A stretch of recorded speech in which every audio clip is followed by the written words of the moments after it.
Le brancard est amené avec précaution. C'est le tout premier patient à être pris en charge dans l'hôpital de campagne de Mulhouse. Un cas grave, sous respirateur artificiel. Les docteurs du centre Émile Muller donnent leurs consignes aux médecins militaires qui prennent le relais. Ah oui, d'accord. Donc on est à 0,3. Et ensuite, donc, les parines ont été arrêtées, il y a un contrôle qui est parti.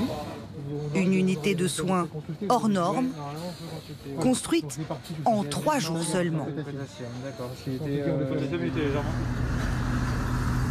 Samedi matin, les premiers militaires du service de santé des armées sont arrivés en renfort. Ils ont plutôt l'habitude du Sahel, des terrains de conflit.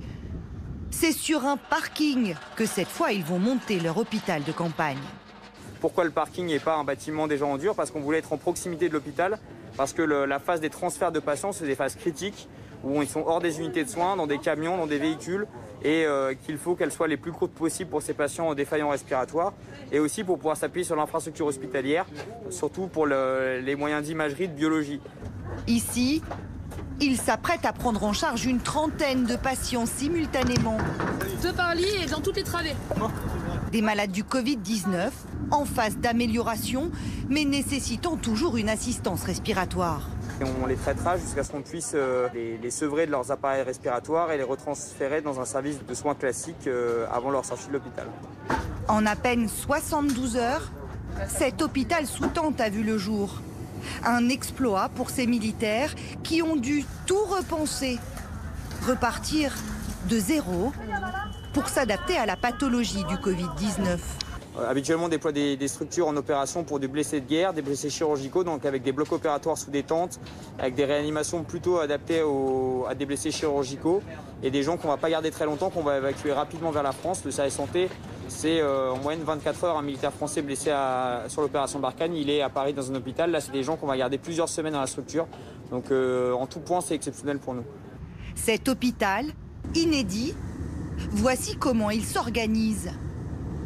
Autour d'un axe central, une zone dite propre, l'autre dite sale. Des unités de soins où vont être installés les malades. Il y en a 3 de ce type-là, avec 10 patients chacun, qui sont des services sur la droite de ce couloir. L'autre partie, c'est une partie en appui administratif, avec des bureaux, avec une salle de repos pour les équipes, tout au bout une pharmacie et une zone de préparation des médicaments. Dans cette zone propre, les personnels ne risquent pas de contamination. Alors, pour ne pas souiller les lieux, il faut apprendre les bons gestes. Moi, ce que je ne veux pas, c'est que vous attrapiez vos gants ici. Beaucoup font ça. Parce que vous risquez de déposer sur votre poignet des virus ou des bactéries. Donc la même manière sécurisée de retirer des gants, je l'attrape ici, au centre de la main. Et pour être sûr de ne pas commettre d'erreur, les soignants s'entraînent encore et encore. Donc tu vas mettre tes mains devant toi et tu vas inspirer, tu vas regarder si ça se colle bien, si tu n'as pas de fuite. Ils sont à bonne école. En 2015, certains membres du service de santé des armées s'étaient déjà engagés face au virus Ebola. On a acquis sur cette expérience d'Ebola qui nous permet d'avoir des gens chevronnés dans l'hygiène.